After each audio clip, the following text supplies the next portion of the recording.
Alrighty, and we're on. So, sitting here with the Duke of Canberra, as you can see by the beautiful backdrop behind us if you're watching. But Duke Didier, owner of Progression MMA, and I guess, we can probably kick off talking a little bit about Alta because, that's the first thing that we did this morning. Yeah. So, we've got the Train Alta 20-week program running here in Canberra at the moment.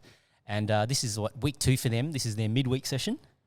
And we had Brian Ebersol join us this morning, and he was taking the class and, doing a bit of problem solving. And we were talking about,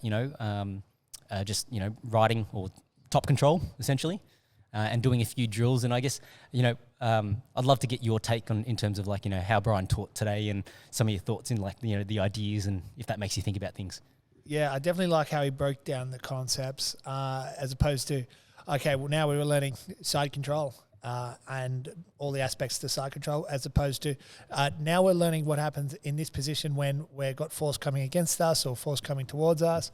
I kind of like that sort of, and you're making these people that are completely new to the sport break down something that's completely foreign to them. And I think it was a really good way to sort of get people to dip their toe into the water. And it's also the first time that they've had someone physically on top of them probably. And that can be quite an overwhelming experience. So I think the way we've been able to drip feed them that overwhelming chest pressure that can come with that ground, position where you got someone, it's sort of, sometimes it can feel like quicksand, someone weighing down on you. And I've seen so many people in their first few weeks, get a bit overwhelmed by that, a bit claustrophobic. And so hopefully that will mitigate that. Yeah. Yeah, no, it's great. It was an awesome session. Yeah, I think you see it all the time when people first start doing any form of grappling. Yeah. And if you're not used to that bodily contact, right, it can be a little bit daunting. Definitely. And it's just a barrier to break through sort of thing. But yeah, I guess, and a lot of these people would have never experienced that, and they'd be thinking, "What have I signed up for here?" And that, when they think they're having a fight, they're thinking, like Brian said, the 6 punches. Well, you learn them in a day. Yeah. But the concepts of when to put your body and when to move your trunks and when to move your bases sort of makes it a whole different ball game, I reckon. But yeah, it's great. Love it. All right. Well, let's sort of bring it back for everyone and talk a little bit about your childhood and to sort of give people an idea about who you are, right? So obviously you were very competitive in judo, represented Australia, right? Yeah. Yep. But I guess, in terms of your childhood, where did you grow up and what was childhood like for you? Yeah, so I grew up not too far from where this gym is actually, probably 10 minutes south in Chisholm, which is a suburb just here in the Tuggeranong Valley where I've set up the gym. I grew up down here and I grew up, my dad was pretty good at rugby. So I sort of came through playing a lot of rugby growing up, and just pretty good. Yeah, it was quite good. So Dad was a Wallaby and played for the Brumbies, so it was a pretty cool household to be in. While he was still active while I was growing up, and that sort of had a big influence on me, as opposed to not just wanting to play rugby, but just seeing, making sure that we're just continually looking to keep pushing boundaries and keep pushing yourself. And then I started at Morris College, which is one of the big schools here in Canberra, and they had a judo program. But one of the members of that gym was the club, was the strapper for Dad's rugby team, and he constantly was saying, "When are you going to try judo? It'll help your rugby."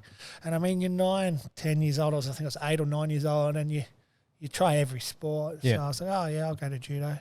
And it was just a lot of roughhousing and a lot of wrestling, and I loved pro wrestling growing up. So I was like, oh, well, this is fun. And I used to wrestle my dad every day, so it was kind of it was just another outlet for me. Yeah. And then sort of I played rugby while I was at college, but high school, but I sort of was still maintaining that judo base. And by, I think I was 12 or 13, I started making representative teams for the judo. I was making a couple of rep teams for rugby, but I didn't see a pathway there. And then I was okay Whereas with judo, I sort of thought, if I really push myself here, I can sort of achieve something a little bit different, a little bit unique, something that not everyone else around me is doing. And that was something that was always important to me, is to sort of stand out and be unique. So by 13, I'd made a junior Australian team, and that's sort of when I thought, oh, wow, I've just got a free paid trip to Japan here. Got a cool tracksuit, and I was like, oh, well, that's the motivation. And that sort of, those little rewards kept happening every year or so. I'd be making another team, and it was a pretty good little system where I would make Australian teams at 14 or 15, and that was cool motivation for a kid. So I go, oh, okay, and that sort of kept me in the sport when it's not that glamorous a sport. It's a very hard sport. And there's not much reward other than that. So I ended up getting to travel all around the world, and I was in the sort of national talent identification development team by 15. And once I was in there, I sort of was within their system, and I sort of got to travel, and I was training in Asia and parts of Europe quite often, and getting to compete against some really good guys, and your level pretty quickly that judo is a very, very strong sport in Eastern Europe and Asia, and some parts of South America. So once I was sort of fully into that system, by 17 to 18, I didn't really consider rugby an option, and I fully committed to just doing judo. Yeah. And that was sort of my life until about. I retired in when I was 26, 2016, but I got to go to 3 world titles. I got to the Commonwealth Games, won the Oceania Championships, medal at Asian Championships, medal at the US Open. So I got a lot out of the sport.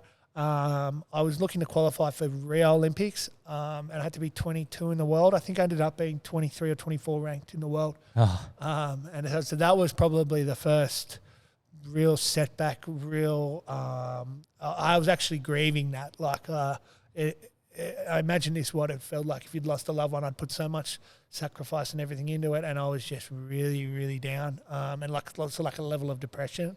Yep. But that, out of curiosity, yep. And there's a lot that I want to circle back to, but I didn't want to stop you because it's sort of cool to get this really good synopsis, right? But just on that, right? When you put so much into something and you just miss out, right?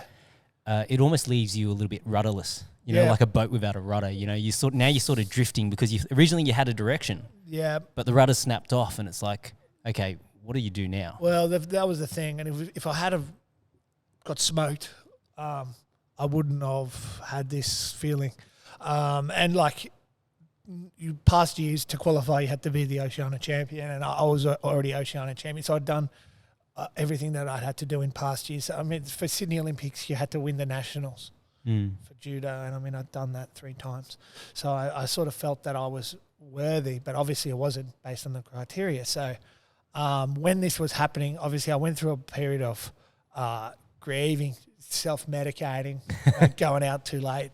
But the thing that got me back on track was just resetting my goals, and that's sort of what led to not me switching to MMA, because I'd had several fights during my judo career. I think I was 5-0 at that time. Mm-hmm. So but I'd been juggling it, but I went to, I'm going to fully commit to MMA, and I retired from judo post that selection process. I had my last match in Kazakhstan.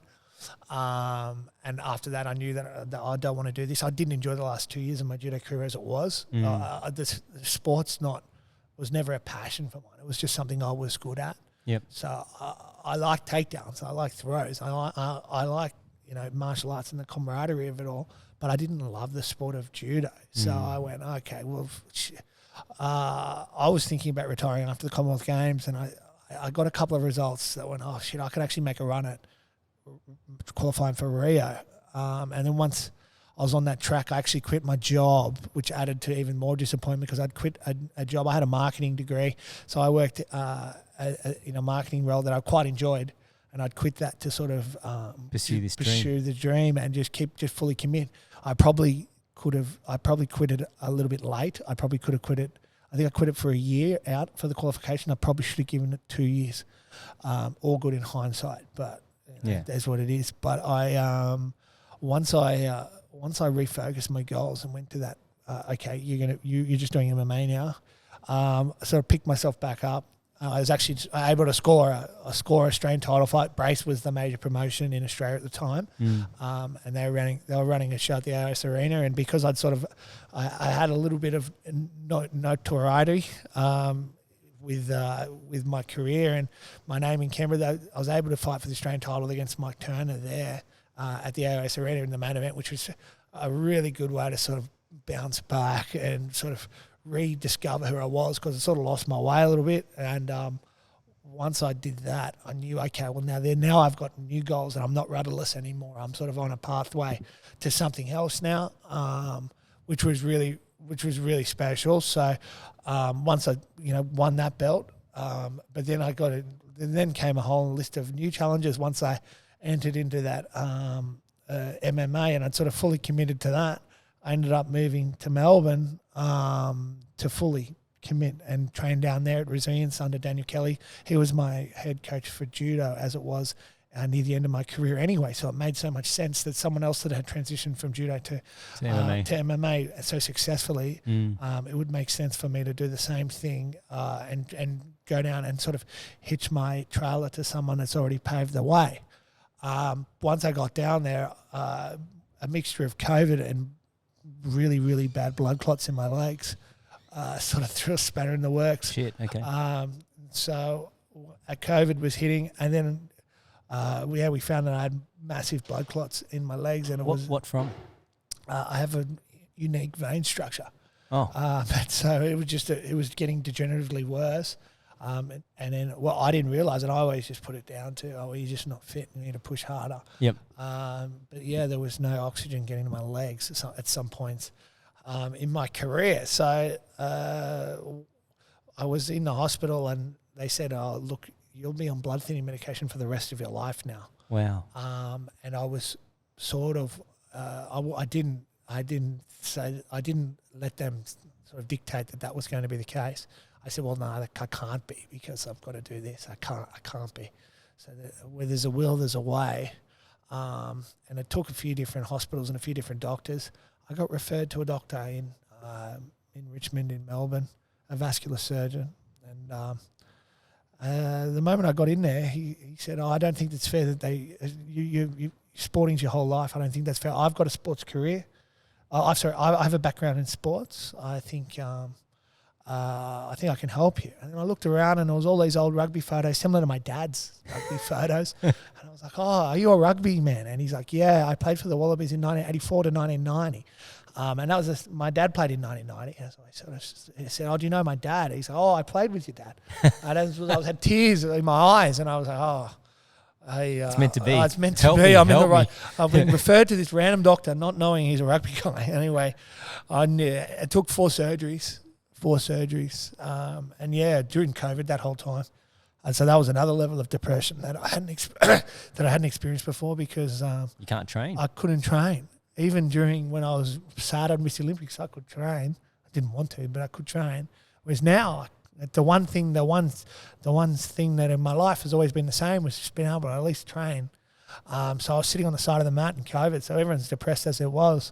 And then I've got this uncertainty of whether I'll even be able to do what I love ever again, and maybe my whole life's going to change.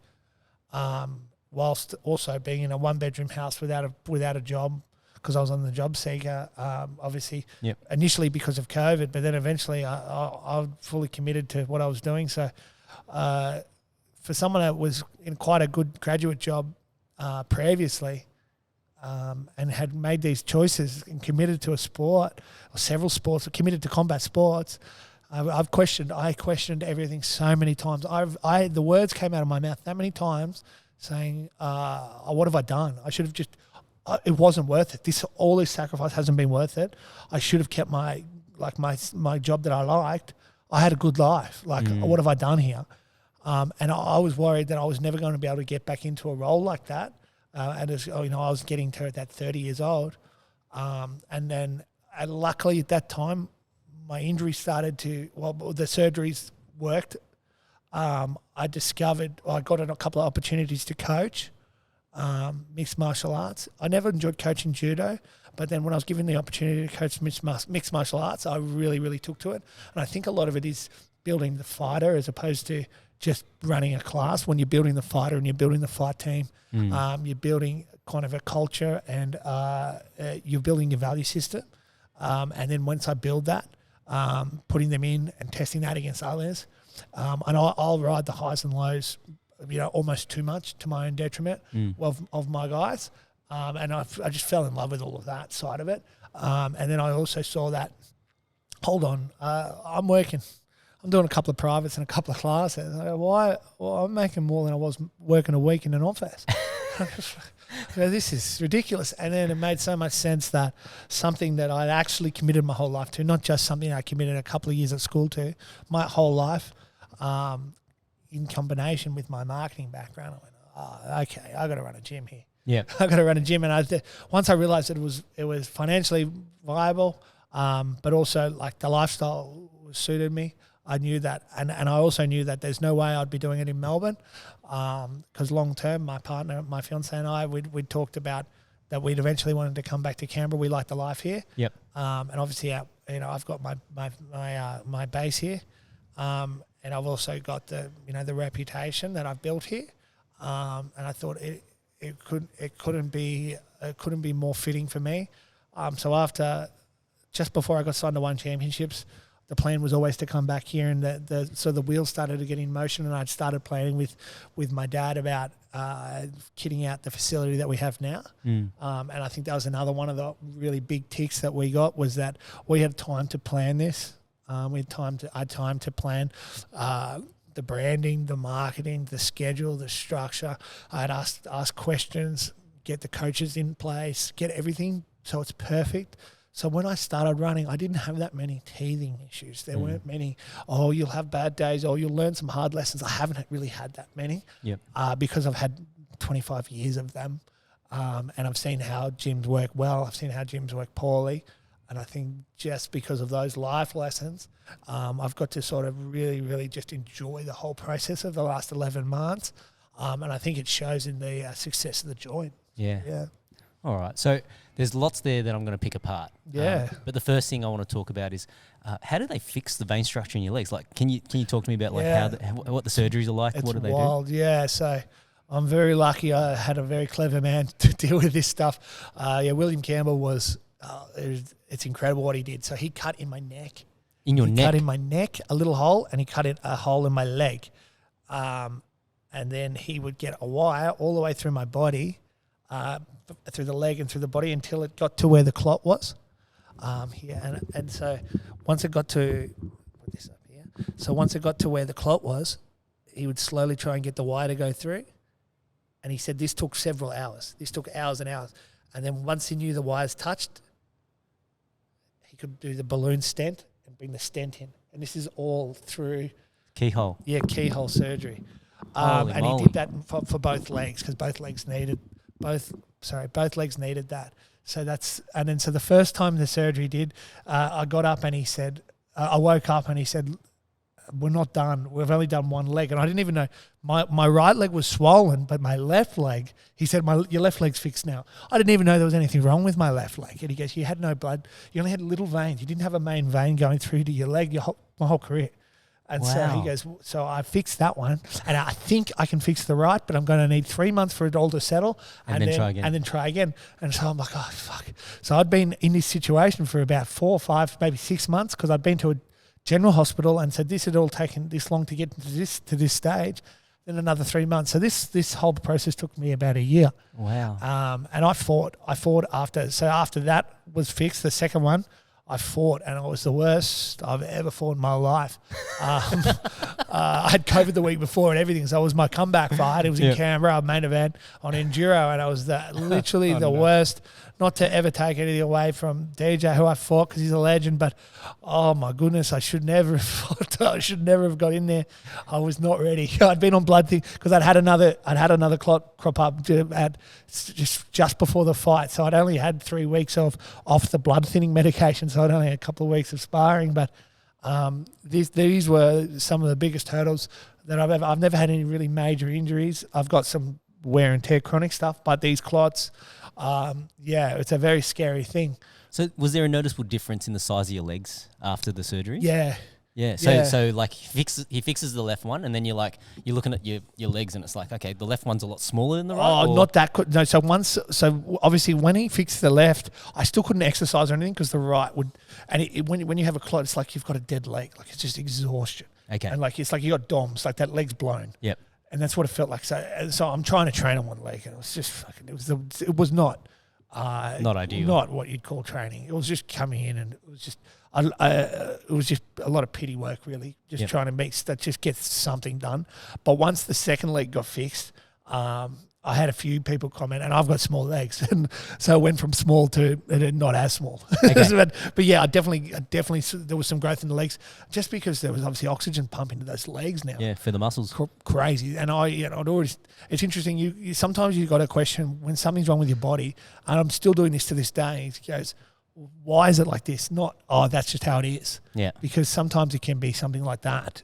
And then I still do this to this day. I'll ask, my doctor, because is this something that can be fixed? Because if you don't ask, sometimes you just live with this stuff forever. Yep. And you assume it's the norm. Yeah, I assume you get used to it. I assumed that the reason I was getting so tired was just because I was just not fit, and always put it down to just having a bad gas tank. And a lot of it was due to oxygen. Obviously, I'm not the fittest. I'm not the cardio king that I wish I was, but a lot of it was that. So it's anyway, it's all sorted now. It's all behind us, which is a really, really big thing to overcome. And it just makes me appreciate every day that I can train so much more. Because sometimes I think I never did appreciate it in my judo career. I never really really invested in the art. I was just always, I always said, I don't want to be a martial artist. I'm a fighter. I just do this for sport. Whereas now, especially since I've really invested into jiu-jitsu as an athlete, competing and also coaching, I love being a student again, and I love learning things, and I love talking about it. Whereas I couldn't have thought of anything worse than sitting with judo people and talking about judo. Yep. But now I can sit down and talk with Brazilian jiu-jitsu people about jiu-jitsu or MMA guys, and like we did with Brian before, and breaking down concepts and breaking down training methods. I can do that all day. Yeah, because I love it. It's turned you into a martial artist now. Turn me into a martial artist. Out of curiosity, I'm going to go all the way back to the start, right? Yep. So, with your dad having represented Australia in rugby and things like that, was there ever any pressure for you to follow in his footsteps or go down that pathway? Yeah, not from him. Okay. Not from him. There was pressure, probably a lot of it that I put on myself. Yep. And a lot of pressure from externalities. Just basically, if you're the son of someone successful, they'll always have that in every aspect. You look at anyone who's a son, like someone great, there's instant pressure there. Especially my name, Duke, that was his nickname. So I've got that instant connection with him. Yeah. But it was never from him. But the standard that was set meant that I was not going to accept mediocrity. Yeah. And I still won't.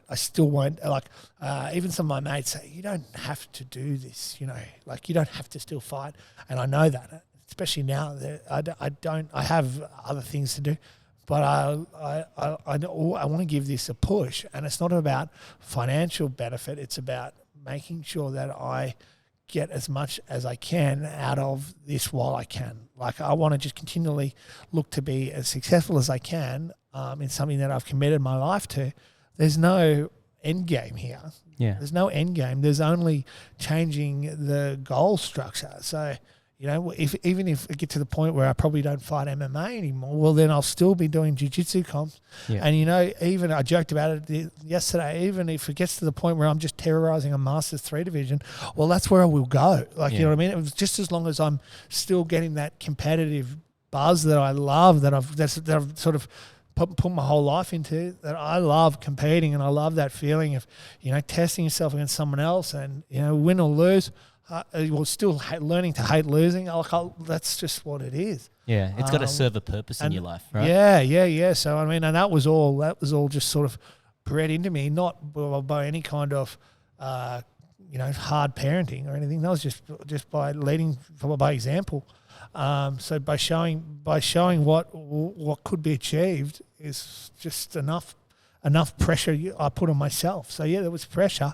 There was pressure there, but it was not not by my parents. It was just by myself, and especially the older I got, I was not going to accept. And that was probably part of the reason I felt like a bit of a failure with when I missed the Olympics. Like, oh fuck, you know, you feel like, well, am I living up to what I should be? You know, what I'm capable of, or am I exceeding what I'm capable of? Is this it? Is this as good as I can be? And there's that doubt, and you just think, you know, and I just kept saying, like, is this going to define who I am now? And I had to make sure that by pivoting and doing something else and something new, and trying to eclipse that, I feel like I have, which is nice, which is a nice feeling. Out of curiosity, well, first thing, do you have any siblings? I have a little sister, yeah. Yep. And then I guess, you know, for her growing up, she wouldn't have had that same sort of pressure, right? Because obviously, you know, I guess at the time rugby would be seen as more of the guy's thing to do. Yeah, well, she plays women's rugby now. Oh, there you go. Yeah, so I think, she plays women's rugby, and she has a little bit of the women's boxing class here. Yep. But again, I think there's definitely pressures there as well, because it's tough to have, you know, it's two big personalities ahead of you. But it's just one of those things you have to learn to deal with. It's not going to change. So. Yeah.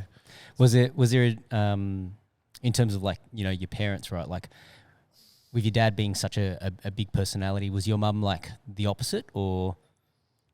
No, mum's a big personality as well. So you got two big personalities. No, she tries to keep us all in line. So yeah. So you have to be a big personality to keep us in check. Yeah, no, we're definitely a crazy wild family. So again, and it would have been, you know, Dad was quite a polarising rugby player. So he was either loved or hated, being, you know, quite a bit of a hard man.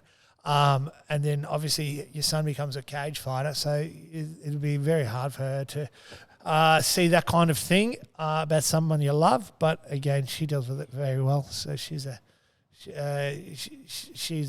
strongest lady I know. So she deals with everything like that all in her stride, and just has to deal with the crazy roller coaster that I've taken everyone on. So yeah. Are there any fond memories that come to mind about, you know, you guys in the household growing up? well, Dad and I would wrestle every day, and like he didn't let me win At all? ever. Ever. So when I did catch him in an armbar, I was probably about 15 or 14. Yeah.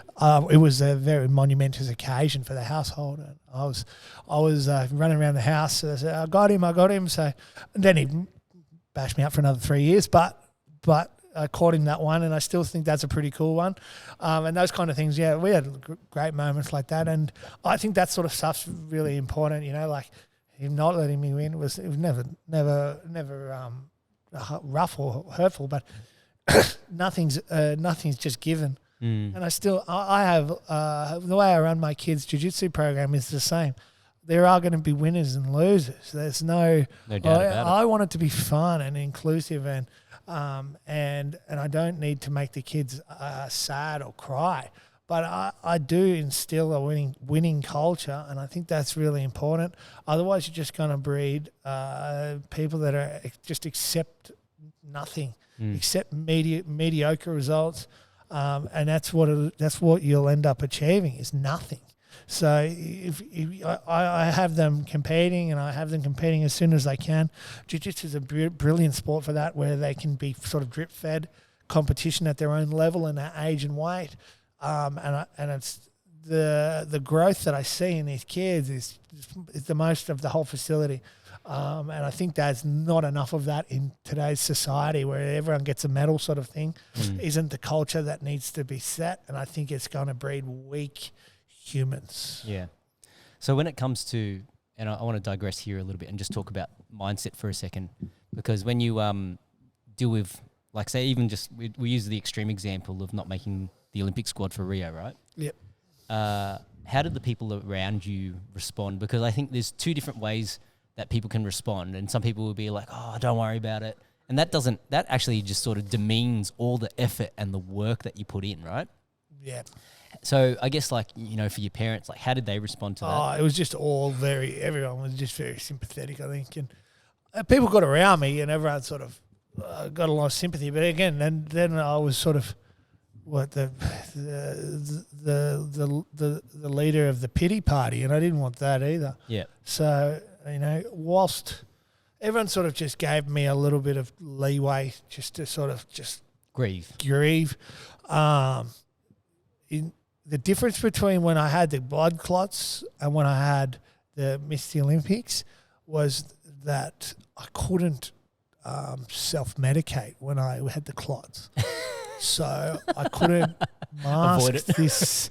I couldn't mask these issues that when I missed the Olympics, there was just a lot of late nights and a lot of self-sabotage. A lot of drinking. Well, just drinking, or was there anything else? Well, that's the thing is that it was just I was working in nightclubs, so I just didn't have any care for myself, you know. And whereas with the clots, I couldn't self-sabotage because I was on blood thinning medication, and I could have a couple of drinks, but it was not the same. I couldn't go, and it was COVID too, so there was no nightclubs. There was no late nights. It was just a lot of soul searching, and that was probably that one rocked me harder, just because I had to meet it front on. Yeah. But in hindsight, isn't that the best thing for you? Well, probably, yeah, and it's probably once you overcome it, yes. And it probably a lot less sabotage is done that way. So if you're gonna go with these issues, you sort of just do have to grieve them head on.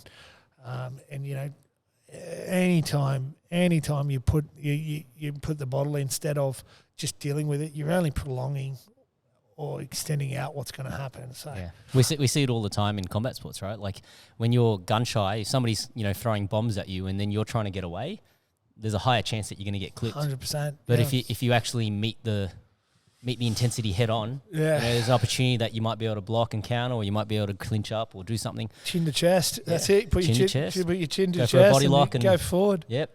And like because I often talk about this because this comes up. It's sort of become a bit of a recurring theme that I see in people that typically.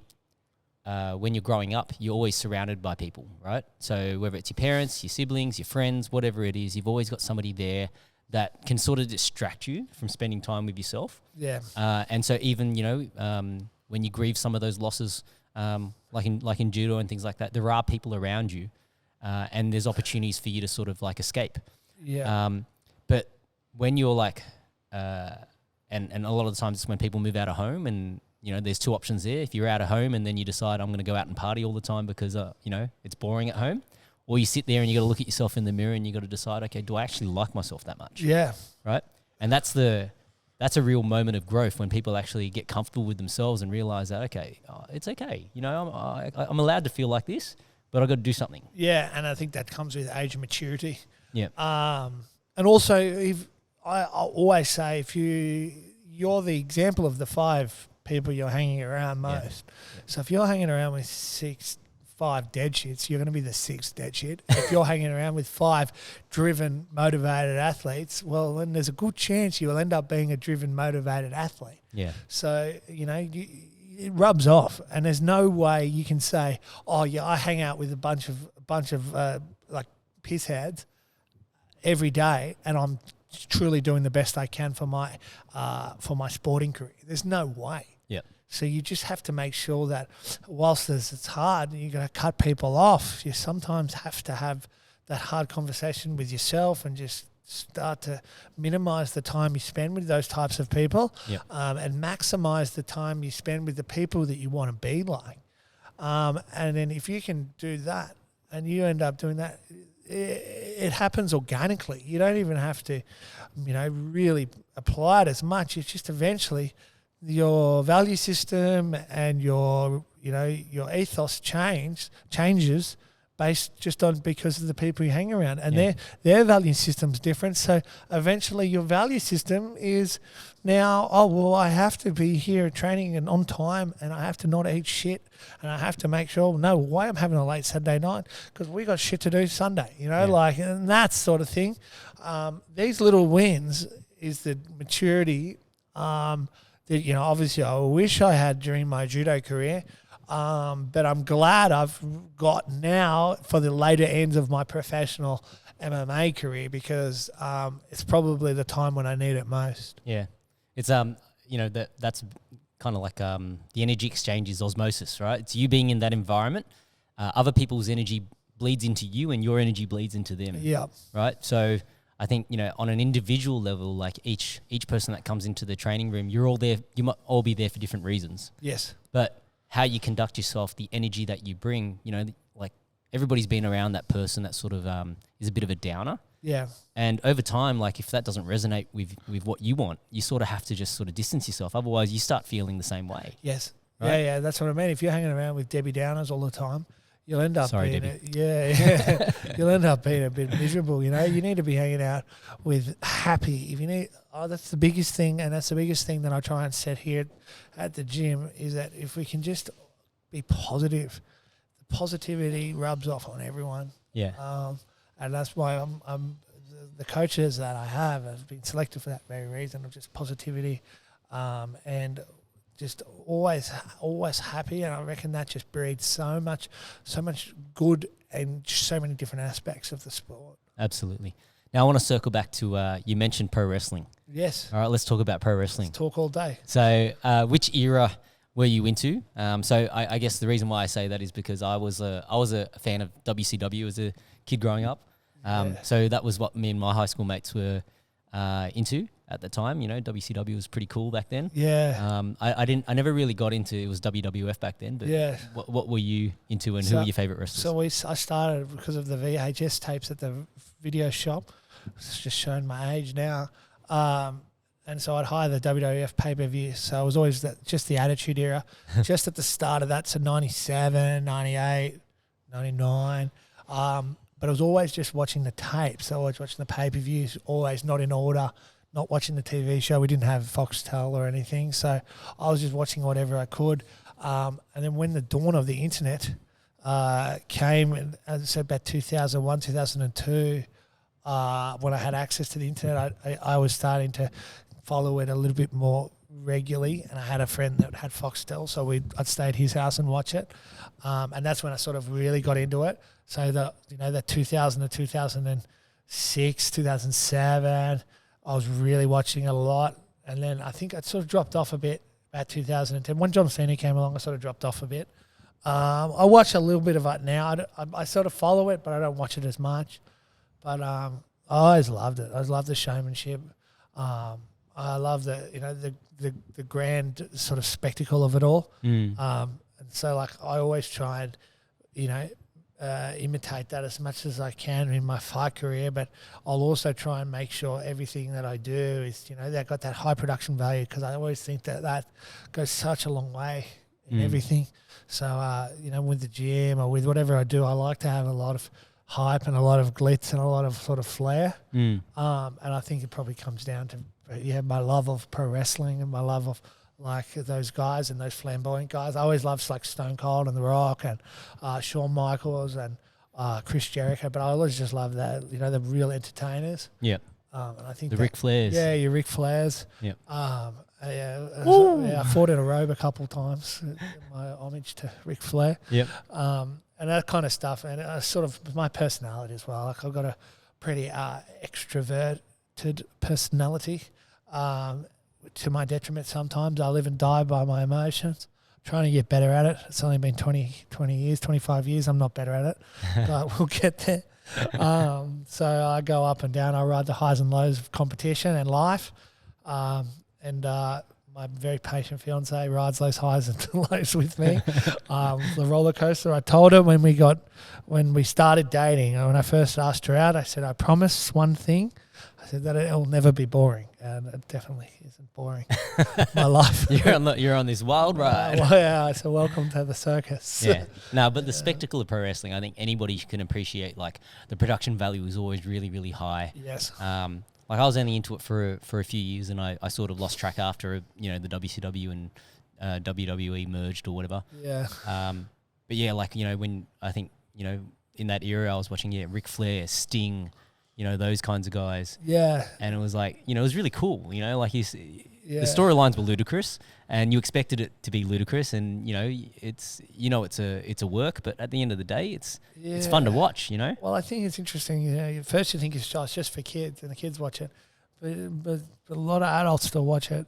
A lot of adults love it. The athleticism. Yeah, the athleticism. Oh, just the story. Rey Mysterio Jr. like doing triple somersaults Well, off it's the like a movie top or a turnbuckle. TV show. It's just, it's enjoyable. Yeah. It's an enjoyable thing, and like, you know, and it's only a hop, skip, and a jump. That's why I first got into mixed martial arts. Like, obviously, there was a few guys that did the judo players.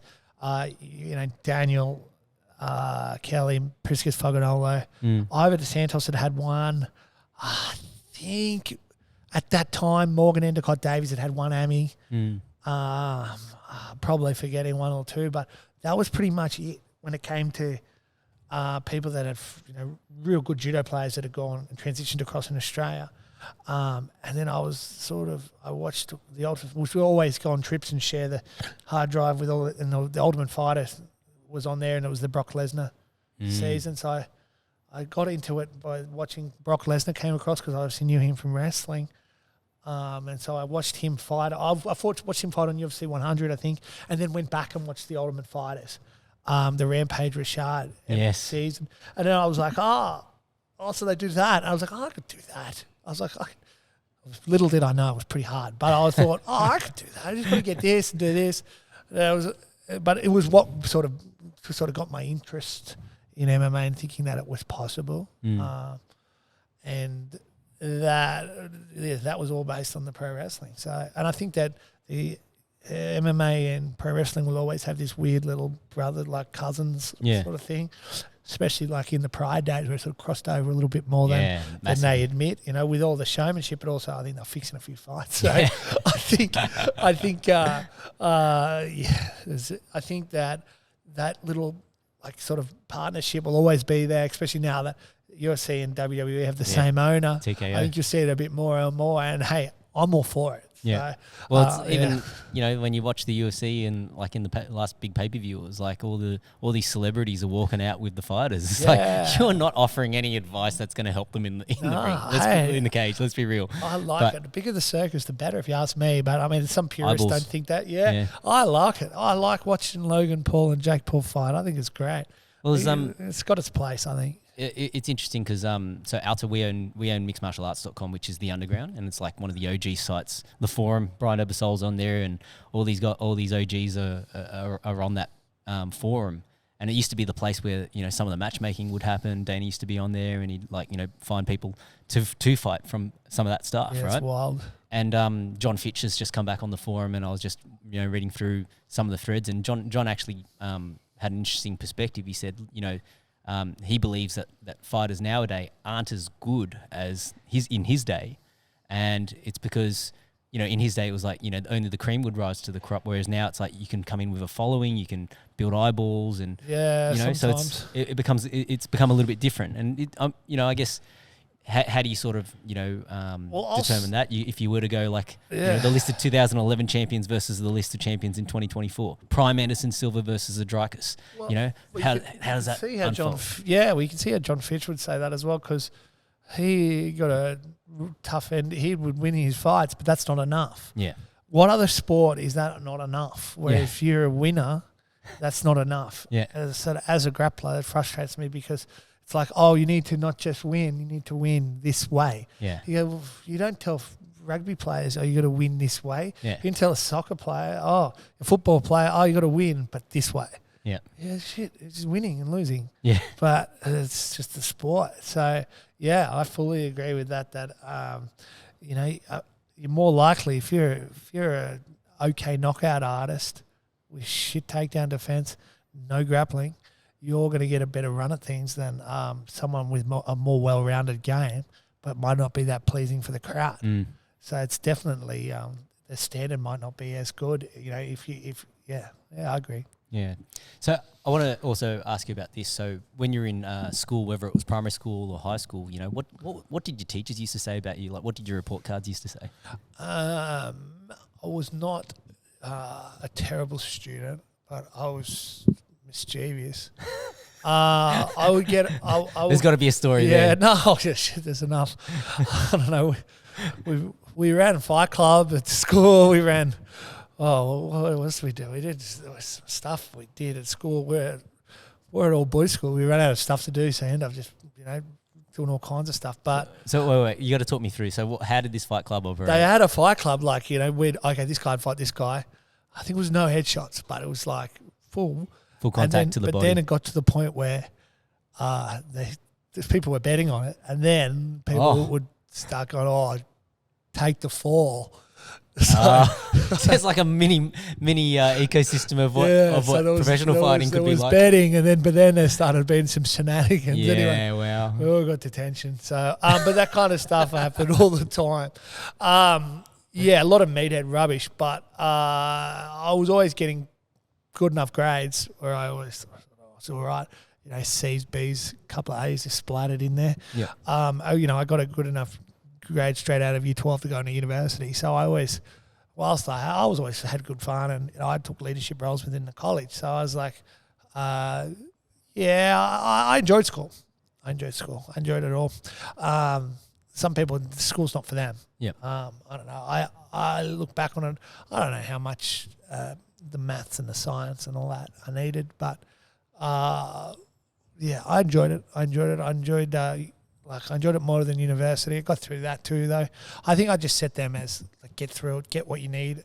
So if I needed to get a tertiary grade, I get a tertiary grade. And I always just get whatever I set out to get. So I was it was nothing too groundbreaking. The 70, I think I got 75 or something, which was enough to get to uni. And then at uni, okay, you get enough to get your degree. And then that was always sort of all my attitude with that was, and then get a job that'll give you about $1,000 a week. And so and then until that, the first time I've had this continual sort of outside of my sporting background of self-improvement, and that is this gym where I'll do this all day, all night, no problems. I'm thinking about this place 100 times, 100% of my day, but I love it. So it's not until you find that thing in your life, I don't think people understand it until you find it. Yeah. And once you find it, you're not working anymore. Yeah. What time is it? 9:30 on a Wednesday. We're hanging out, having a chat. It's good life. Yeah. So I guess when it came to deciding what to do at uni, did you have any idea what you wanted to do when you're finishing school, or was it? I always took to commerce and business, and the business studies. I always kind of liked that. I just always sort of liked the idea of marketing and advertising. Always liked whenever they played the documentaries on how to build ads and that. I was always my thing that I liked. I always thought, big companies all have marketing departments. So I thought marketing would be what I wanted to do. And then so once I went to commerce, I still had that in the back of my head. No, I want to do marketing. And then I was shit at maths, so that helped because marketing's more creative. I can read, so I can write pretty well. Yeah. Didn't say it very well, but reasonably articulate, pretty good grammar, and a bit of a flair for that sort of the branding and marketing stuff. So once I got into that at uni and got into that profession, once I left, I definitely enjoyed it. Probably still, again, wasn't something that just consumed my every being. And again, so you start phoning it in a little bit because you've obviously got your other priority. So until you can mix your passions, isn't it funny how you take these steps along the way and you don't really think about it at the time, but as you keep going down the pathway and when it came to opening a gym, it's oh shit, some of that stuff actually came in real handy, right? It's crazy. And even I had so many fucking jobs that you would say, but not dead end jobs, but you would say low level admin jobs. Yep. Well, that's really helped me with my emails and my admin here and the systems I've put in place, and just all the little things that you don't realize. It's just sort of all it's all culminated. Yeah, it's all culminated here for this facility, which is awesome. That because as I said, there was a lot of self-doubt once I'd moved to Melbourne, and my career wasn't going where the plan it was supposed to go. So I was going, what's going on? And and I wasn't signed overseas or anything. So I'm I've set the goal to come down there and get signed somewhere. And then I'm very lucky that came through in the end because I felt like it was all going to be a bit of a waste. I'd learned a lot of knowledge and I was going to come back here and open the gym, but I just felt like my potential was a bit untapped. So it was really good that got that last little sort of tick in the box and got to where I want to get to and continue so. And yeah, it's just, I think with that comes, constant sort of awareness of where you're at in your life as well. Like, so when you come back here and you open up your own facility, it's just, you can really appreciate where you were before and sort of look back on that, and makes you really appreciate each day here heaps more. Well, I think, there's so many things that, especially in today's world, right, that you could spend your money on. And the money that you could best spend is actually on yourself. 100%. Whether it's learning a skill or doing something that you enjoy, like whether it's study or picking up anything, right? Like 100%. You'll never, that money is never wasted. Yeah, I agree. Because those skills that you pick up in that journey, you can translate to other things. But if you just accumulate items, like, if you have to then move and then you realize I got to throw out half this shit, right? Like, it's just that almost becomes a bit of a waste. Yeah. But, and like even like Richie talks about this, right? He studied a construction degree and he's like, I'm never going to use this. Like, he's fighting. He was like, oh, this is just a way for me to keep fighting for 4 years and keep my parents off my back. But in the end, like when he went to work for the UFC, they were like, well, you need to have a degree to get your visa in China. And he's like, well, thank fuck, I did that. Fuck, I got something. And sometimes things work out. And you don't see it at the time, right? Like, he's got no intentions of going to work in construction, but like the fact that he had a degree allowed him to get this next opportunity. 100%. And there's just so many moments of that here that you go, oh, thank God I did this, or thank God like even with the whole controversy of getting the vax, I said, I just did it. I just didn't even think. I didn't go into too much. But when one called, they said, are you vaccinated? I said, yep. Away you go. So whether it be right or wrong, my life's very different now because of it. So these are the little things where you look back on it and you're like, oh wow, sometimes things happen for a reason, for sure. Yeah, absolutely. So okay, let's digress and talk about judo. Sure. All right, because obviously it's a big part of your life, right? And so I'm just a little bit curious, in terms of the training, from when you were a kid, because you started as a kid, and then going up into the Olympic pathways and things like that. Obviously, the training would have evolved a lot over the time. 100%. So, I guess, can you like give us an idea of like what was it like training judo as a kid versus training for the World Championships or the Oceania Championships, etc.? I think I was in a bit of I was in like a learning stage when I was coming through. Like, not me personally. I think the whole enterprise of Australian Judo was still sort of trying to cement their methods, and they kept going through different leaderships and different, coaching structures. So I feel like we were the guinea pigs for a lot of different things. Where the old school method was they send you to Japan and you just do rounds. So you do 3 hours in the morning, 3 hours at night. Of just rounds? Or randori? Randori and just uchikomi, which is practicing the throw. It's just basic, and there's some conditioning, like running, just sprints, and so just mind-numbingly hard. And it's your introduction. Once they send you over there in the high schools, the training was some of the worst and the most horrible days. I would just be dreading every second of every day, and just going, I hate this. I hate the environment. I hate it. I hate it so much. And that was like 2-3 weeks of that, and then we sort of get down, and then the AIS, they're trying to emulate that style of training where they just do volume, and there was no tapering, there was no sports science on, okay, these people aren't going to be performing at this level, and it's just you're chucking the old rest day when people seem flat, and there was just they didn't know, so it was just all toughness. But then that slowly started to evolve. And by the end of it, the structures were, starting to, the foundations were trying to be laid, where you would go and we'd be going to these international training camps and seeing how the other countries sort of train, and it was sort of a bit similar. The judo training is, you only need 3 or 4 throws in judo for you to have your whole big career. So a lot of it is repetition. A lot of it is just a lot of rounds, a lot of these grip fighting, a lot. So because it's such a specialised sport, your body just goes on you because you're doing the same exact thing. So these, even now, if I'll put a gi back on, some of my old injuries will just come straight back. It's all my degenerative elbows and my lower back. And I just go, I get PTSD. Yeah. And that's why I really don't do that much judo. I don't do any competitions for judo, and I barely teach it here. It's not a very popular program, so I mainly just focus on the jiu-jitsu, and I teach all the brilliant stuff that I've learned in my judo career. I've made the adaptations for the jiu-jitsu, and I'm finding that's having a more mainstream appeal. So that's the way I'm running that, and that's the reasoning behind that.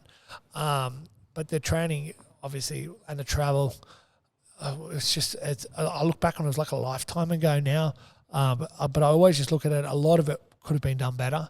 I mean, like team physios would barely come on trips and that kind of thing. Oh wow! So it's just the body just so gets I look broken. at it like almost like the dark ages. And yeah, your body gets broken, and just the knowledge wasn't there, and also the sort of the people ahead of you, the older heads, that's how they were doing it. So you didn't go, like I said, you're not surrounded by people doing certain way. Yeah, they're not innovating. Well, I look at them now, the Australian judo team, they seem to have a brilliant culture, and they seem to be achieving results better than they've ever achieved before. When I talk to them, they've got so much more sports science and a bit more structure, and they seem to have a lot more of a hands-on approach outside of the competition trips where they're in hubs, state hubs, and that kind of process. It seems like it's a lot. They've got a lot more opportunity there, and I'm only happy for them that they've got that, because it just means that there's some growth in the sport.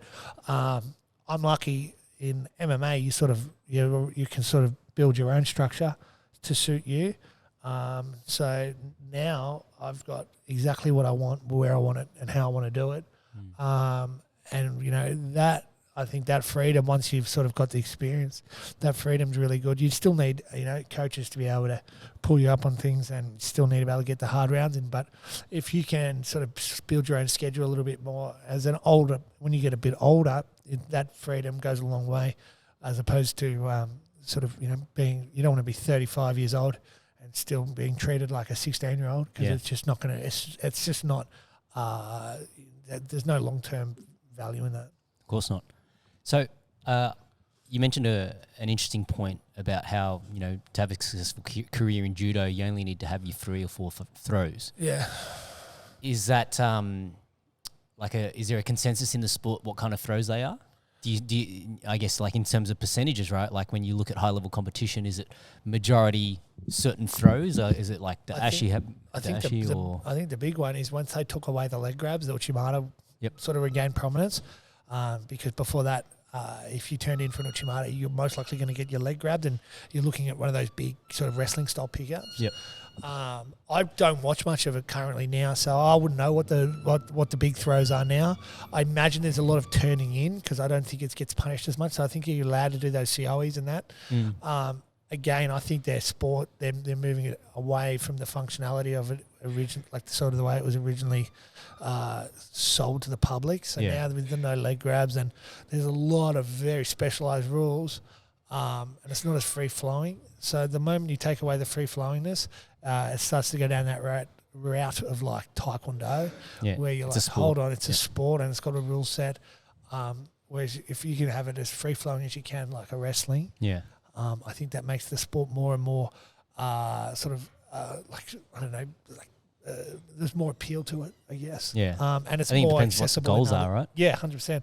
And the more carryover. You're not seeing as many crossovers from judo as you are from wrestling. So it's pretty hard to land a Sanagi in MMA, right? I wouldn't recommend it. Yeah, you're going to get choked out. Wouldn't recommend it. Yeah, definitely. Yeah. So like there's a lot of the arsenal that just sort of gets ripped apart because, and especially I guess when you're looking at a grip dominant game, right? It's a grip dominant game, and that's why I think I transitioned reasonably well, because my grips, I didn't have as much emphasis on the grips, which I probably should have. I used to get in trouble for it, but I had a lot of body lock techniques that have just carried over really well. So my body lock stuff's just pretty specialised now. Yep. And then a lot of that sort of my bastardized version of judo has ended up really boding me well for my no-gi and an MMA style of grappling. Yeah. And now, because it took some adjusting, but now I prefer no gi, 100 Over times gi. more than the gi. Yeah. Your fingers will thank you for it. Yeah, but also I think it's what sort of mainstream again. So I can watch no-gi jiu-jitsu, but I couldn't sit there and watch judo, and I never could. I used to hate having they'd make you sit around and watch the rest of the tournament. I just want to go home. If I'd lost, I didn't want to be there. But it's grappling, I can sit there and I can watch it and I enjoy it. And MMA, I love it. Yeah. I love it. I can watch it every day. So it's interesting. I think you just find what suits you. And then you sort of just adapt to around that. So I'm glad that I've sort of found my niche, because a lot of people will do their judo career and then they'll end up a bit bitter and that's it. And they've got nothing. They've been so good at something so specialised but so niche and not something that's not really recognised in Australia. So they end up a bit bitter, or they end up, you've got these skills that you never use, and you can't practice judo once you get a bit older because it's hard. Yeah. So, whereas I can do jiu-jitsu until I'm 80. So, we were talking about this before when we were having breakfast, but it was like, if you were to advertise to do a judo seminar or a wrestling seminar, you'd probably have a lot less people on the mats versus doing takedowns for jiu-jitsu. Takedowns for jiu-jitsu or judo for jiu-jitsu. So, yeah, my Wednesday night is no-gi standing positions, which is takedowns. Yep. And my Thursday night is BJJ gi takedowns, which is judo. Yeah. but I market it a little differently, and the classes are a lot more full. So, so I know. But I like having if I follow one structure, it's easier and it's not messy. Yep. I don't want to have we run judo gradings and BJJ gradings. We run jiu-jitsu here. Yeah. But I teach you judo. I know. Brian Olsen, he's an Olympian from America. I asked him before I opened the gym. I messaged him. I'd met him once in Canberra. He came and I messaged him. I said, well, you run judo and jiu-jitsu at your gym? And he goes, well, I run jiu-jitsu.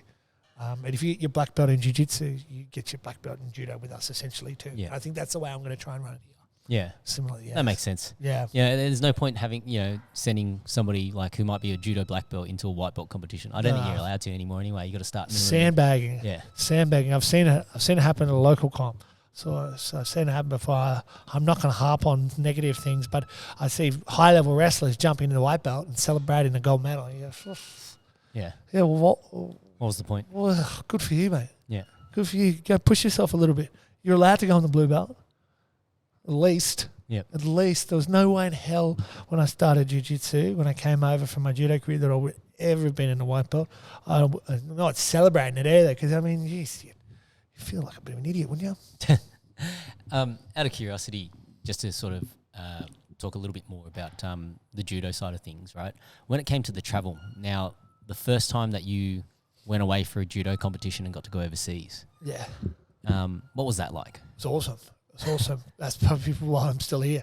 We went to Japan, and it was almost like they knew that it'll be your first trip, because it was just way better than any of the other trips, because it was paid for by the Japanese tournament.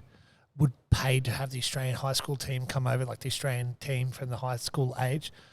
So we had the hotel and accommodation and some spending money and a tracksuit. All that's covered. They take you. We got to go to Disneyland that trip, and wow. And then so those trips are cool. And then you get a bit older, and they send you to Japan, and you're at a high school, or you're at a university, and you just train every day, and there's no Disneyland. so these first couple of trips, I was like, this is the best. And they roped you in. Yeah, 100% catfish me. Hey, they just it's all Disneyland and free kid, and then it got really hard. But 3 hours of randori, morning and afternoon. I always tried to be aware of the fact that I was travelling to all these countries, so I wanted to be able to do a little bit of sightseeing. Not so much that it would detriment my training or competition, but I was like, I don't want to just sit in a hotel room. I say so many people on the trips would just not do anything or here for a job. I go, well, yeah, but don't waste the opportunity. We're all across the other side of the world. I've been to some wacky countries that I know I'll never go back to. So I'm glad that I've at least seen a little bit, because I think it's important as a human being to not just look at the inside of a hotel room if you're on the other side of the world, but it's hard as well, because you don't want to look like you're not fully focused on the task at hand. Yeah. Are there any I guess when you think back on all the judo trips that you've done, is there any one that stands out as a fond memory or a story that you'd like to share about it? I've got some fond memories. I was pretty wild growing up, so Come on, you got to share a story. Oh, I've got some bad ones. No, it's not even a secret. I'll tell a fun one. After the 2010 World Championships in Japan, I was in a pub and I ended up a guy said something, did something, came at me, and so I punched him in the nose, and the bouncers kicked him out because they knew they knew he was the instigator. So I punched him. He was bleeding nose. Anyway, I thought nothing of it. I was just still in the nightclub, and then walk out the front, and it was like Grand Theft Auto Tokyo. There was just It was the Yakuza or something. no, there was just police cars all waiting for me, all the way at the front. So I got led to the police station, and I spent 6 nights in Japanese prison, Japanese jail, and so there was and the accommodations it's not accommodation. The cell, the cell is these mats, tatami mats, and it was 4 or 5 of us in there, and they don't turn the lights off at night, and I didn't know how long I was going to be in there for, and I was it was pretty wild, very expensive. Very, very, very regrettable. But it's pretty wild when you see this country. What's that? Were the other guys that were in the cell with you, they were Japanese. And so were they all just looking at you one guy was who in the there, hell is this big white dude sitting in the cell with us? One guy, I saw, they give you the paper, and I saw the World Championships at Judo. I was like, fuck, I was there last week, now I'm in here. Yeah. And then I got out, and they said, oh, you're out, but it's not all settled. You can't fly home yet. So I had to go and train for 2 weeks at a high school after that. Oh, my God. So, that was a pretty wild one. What did your coaches say about it? Oh, look, there was a bit of it. It was my coach, Tom Hill. He was on the trip. So he took my bags to Mum and Dad when they got back to Canberra. So it was nice of him. But yeah, I had to answer to the Australian Judo board.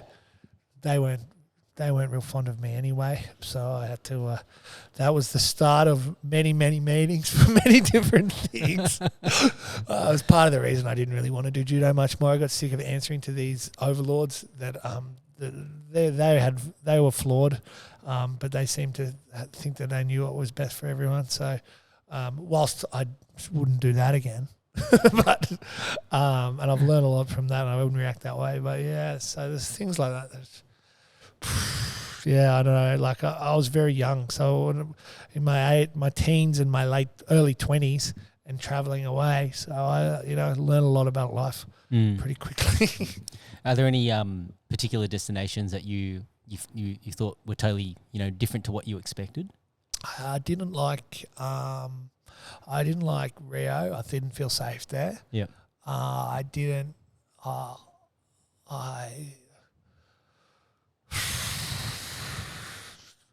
Kazakhstan was pretty cool. It was just sort of everyone was very friendly. Just very foreign. The complete different side of the world. It's nothing else. Everywhere else is sort of a little bit of this and a little bit of that. This is completely different culture, and sort of. I went to Azerbaijan and Kazakhstan twice in 1 year. I was all over the place. Tunisia, Bosnia, to Samoa 5 times. I went to Japan 20 times. Wow. I loved Korea. Korea was one of my favourite. I liked their culture. I liked their food. Their training was the hardest. I got hit with a bamboo stick there at training. The coach would walk around with a stick and hit you. Yeah. For what? What just would you be doing? Not training hard enough. Yeah. Really? I was watching him if he hits me, I'm gonna break your stick. No, I'll sue him. As soon as he hit me, I was like, no, I won't. I'll just keep training. I was like that. Yeah. I don't know. I like that. Glasgow for the Com Games was pretty cool because everyone was very friendly, and those sort of events, those multi-sport events, there's a bit of a buzz in the city, so that was fun, and it was nice to get some recognition for something I put so much time into. But yeah, look, there was a lot of trips and a lot of lessons, and I think sort of with that growth as well. I'm pretty aged now with my travel. Like I'm a pretty well seasoned traveller. So I don't do many trips anymore, but when I do, it's sort of everything's all very regimented. So it's pretty easy to sort of, get your sleep and make sure, I'll take a power board. So I've got plenty of things to charge and there's no mucking around and that kind of thing. It's just those little things. And, I've never lost my passport and that kind of stuff. I think that stuff sort of goes without saying. You can tell when someone doesn't travel often when they come with you. They're just a pain in the ass. They're a liability. Yeah, they're a liability. They're a liability from the moment you get to the airport and they're just fiddling around for stuff and they've got too much luggage. And you can tell someone that doesn't travel very often and then you can tell someone that does it all the time because they're sort of systematic with the way they do things. Yeah. And I think the other thing about travel is that it matures you because it shows you a different part of the world. It shows you a different culture. And I think in certain instances, it obviously makes you more appreciative, especially when we come from a country like Australia, right? Yeah, I think so. I think Australia's, we're very lucky. Sometimes I think I'm like, are we a bit soft? Yeah. Like I go to these trips and you're like, geez, we all seem like the big goofy happy guys. Like, when you're in Korea getting hit by a stick. Well, you see some of these European countries like, they're serious. There's no mucking around, laughing, and but maybe it's just because that's just how you perceive yourself and those around you. Just as a bit more laid back. But yeah. So, okay. I want to talk about, because you did a few MMA fights, obviously, while you're still doing judo, right? Yeah. So, how did you find that transition is probably the first part of the question. And the second part of it is, if you want to talk about any of the coaches that sort of helped you along the way to help you make that transition into MMA. Yeah, well... if I had have done the transition the way I did it now, like if I did it back, like the way I did it back then, if I tried that now, it wouldn't have worked because the level's higher. Yep. So like I won my first 4 fights all in under a minute, all first round finishes, all subs. And then even my 5th fight, it was all right. And it wasn't until I did the 3 rounds with Mike Turner that I was like, that was something that I had a game plan for and learn some actual, like some of the tendencies that require, like some of the little intricacies of MMA. Before then, I was like, I'm just going to grab this fucker, throw him, and then put him on his back, grab a hold of something and hope for the best. So there was a couple of times where I'm glad they didn't get out because I didn't know what to do next. So it was all plan A, but your plan A was really strong. My plan A was so it took almost and I did a bit on my striking, but my striking was just like, it was something that just so foreign to me. So I didn't really have any kind of, so I was 5-0 pro and I really didn't have the skill base to what a 5-0 pro should have probably had. By the time I was, 6-0 when I'd won my base was starting to come through and it was a bit different. And I think that was the best part was when I took that Turner fight, it was a bit underestimated. I was, because he'd looked at he's not really got much, but during that period I'd gone down to Melbourne and started working with Daniel Kelly and I was working, the room there was insane at the time. It was like Jake Matthews, Jimmy Crew, Sisoli, Cal Potter, plus, all the guys just below that, Sam Haywards, Kit Campbell's and that kind of thing, all were there as well. So in that room, you've just got this level of just, if your shit's working there, it's going to work. If it's and if it's bullshit, it's not going to work. So you just trial by fire. So for a big period there, before I even moved there, I was doing I'd go down there for a few camps, and I was linking up with the guys at AT on for sessions there, grappling, and so it was a rude shock. I remember I still remember the first day that I was just coming for grappling at Resilience, and I rolled some brown belt kid, and he smoked me, and it was Jimmy Crew. Yep. And I rolled another brown belt, and it was Jez, who ended up being my coach, Jez from Resilience. And I'm going, fuck. Oh, shit, I thought I was all right at grappling, and I was like, not there at all. And so that was sort of, and when I realised that, okay, now there's levels here. Canberra has been, it's got a very shallow talent pool. The only person to fight overseas other than me is Ben Edwards, and we linked up. We linked up for a couple of fights together. But grappling wise, there was no one really to teach me either. So I wasn't learning anything. I was just trying to teach myself. Mm. And so with that, you need to know that you don't know everything. And there was just so many things I didn't know. So that trip, once I based myself in Melbourne and I learned all these, Daniel was a big part of that, learning all the structure of the way that, systems to do things, especially in the MMA grappling sense. You just realize how much, you didn't have beforehand. So I'm kind of glad that I didn't get tested early on, because I think, maybe not, but I think maybe I might have got been found out a bit. But by the time I got down there, I sort of filled in the gaps a bit now. Yeah. And now I quite enjoy striking. Not the best at it, but I quite enjoy my boxing and that kind of thing, because it's I've sort of got my feet under me a little bit more now. So it's and there's reasonable boxing here in Canberra, so I can get a little bit of that in at the very least. Mm. So it's and it's all part of the self growth now. So I'll continue to do pads and that kind of thing even when I retire, just because I kind of like the sport and I kind of like trying to get as good as I can at it. Yeah, it's interesting because even though like they're two totally different disciplines, whether it's striking, like if we're talking about striking and grappling, there is some crossover in terms of like the concepts. Yeah. Right. When you actually pair things back to just basic fundamentals like outside position, inside position, those things apply to your footwork, relative position between you and your opponent. Like you think about that in judo, you think about your hip positions, right? 100%. If you take that into a striking context, it becomes your hip position then dictates your foot position. Your foot position then dictates whether you're outside or inside their lead foot. Yeah. Like those sorts of things.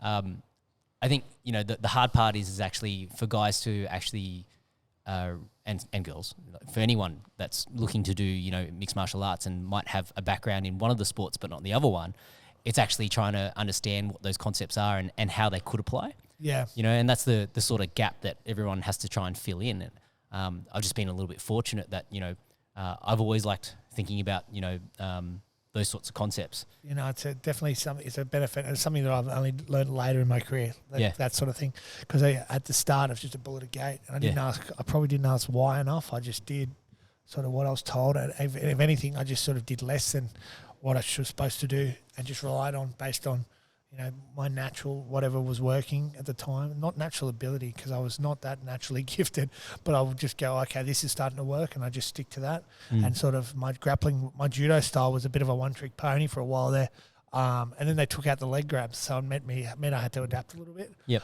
And now I feel like I'll try and focus on different areas of my game at all times. Yep. Yeah. So then, when you get the call up from One. Yeah. What was that like? Do you remember that moment? It was wild, because initially I got just a random Instagram message from a guy called Bashir. He was like full hammering me, liked everything, just trying to get my attention. Added me on WhatsApp.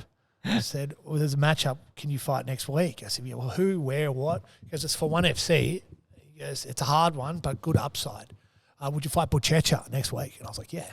I said yes in like 20 seconds.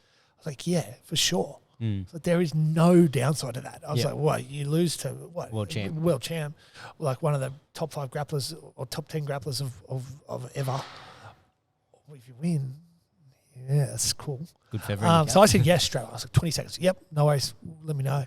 1 week's notice. Yeah, 1 week notice. I was ready to go. I was still training then. So I was down in Melbourne. I was like, and this was like sort of what I was looking for. Like I hadn't campaigned. I never did like UFC sign me or anything. Like I never did any of that, because I was always like, well, one more fight and I'll do that. Okay, one more fight. And then like I had this shocking fight on Enduro, and I was like, I need one more now. Yeah. Before I start going overseas. And anyway, then they messaged, and I was like, and then he messaged me. I was like, mate, I'm keen. Let's go. Let's do it. My bags are packed. And he's like, oh, okay. I think that's when he's like, okay, this guy's serious. So, mate, I'm training hard. Like, I'm good. And then a week later, 3 days later, he's like, okay, so the bad news is we found someone else for Buchecha. Ended up being Sam Carson from Absolute. Yep. And they said, but we still want you on. And I was like, oh, good. So they signed me on multi-fight deal, and bang, just straight away. So I was fighting a week after that. And I was like, oh, after it initially set. So I was like, oh, sweet. And I was on like one pay-per-view, like from not having any kind of idea of what I was going to do. And I was 33, thinking, shit. like I'm about to come back to Canberra, and then once I come back to Canberra, it's going to be harder to get signed. And going, that's the last piece of my puzzle in my eyes. I just needed that sort of recognition that I was at the next level that I always thought I was. And so when that opportunity came, I was really glad. I still think I won that match. So whilst I got gypped in the end there, I took more good has come from that than bad, and it's just given me that ability to tell my guys, well, the opportunities come at the next level if you stick to the course, and I'm glad that now there's something in the works again with one again, so I'll be able to continue to sort of try and give my career see where we go again, keep pushing because I'm nowhere near done, and lead from the front with my team. Have they announced that fight yet? Are we allowed to talk about it or not yet? I'll talk about it. I don't think it's announced an opponent or a venue or anything, but I have signed a contract, so I'm fighting. I'm fighting April the 6th in Thailand, but I don't know if we can announce my opponent, unfortunately. Okay. Best not to anger the powers that be. We'll keep them on side. Yeah, we don't want to annoy anyone. Yeah. It's good to go to match up. I've been begging for one for a year and a half, so it's good. Yeah. And hopefully that this can lead to good things. Hopefully I can go in there and, I've got ample time to prepare, which I have been. I've been training relentlessly all year. So we'll just keep doing this. And the good thing is that I'm sort of in a position now where I can sort of listen to my body a little bit better. And the focus on this has just been conditioning. Yep. So there's going to be my goal for this is that my third round is strong because that's what let me down last time. That last 2 minutes of the fight cost me the entire fight. Yep. Cost me a pretty penny. So I don't want that happening again. I'm not a money guy, but I hate having that unnecessary L on my record, which I don't think should have been there.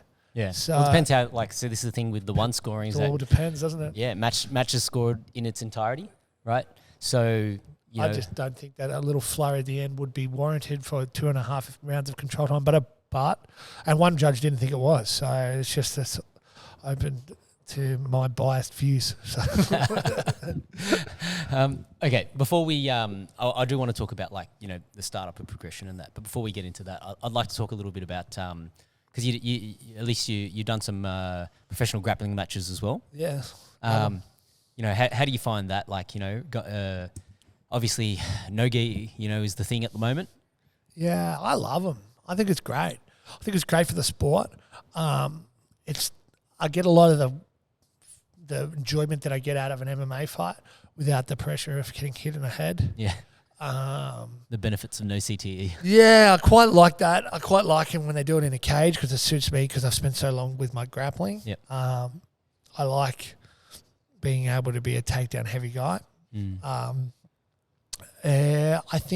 I think it all probably goes back to my pro wrestling days. So I also like that I spent my whole career with some of the hardest matches, some of the biggest wins, some of the biggest losses, all were in high school gym for judo. And now I get to really enjoy myself with in some regards, sometimes easier matchups than the judo guys. And I get a crowd and entrance music and a little bit of money, and it's much nicer. Yeah. And the production value is great, and I'll have all these photos and memories for the rest of my life.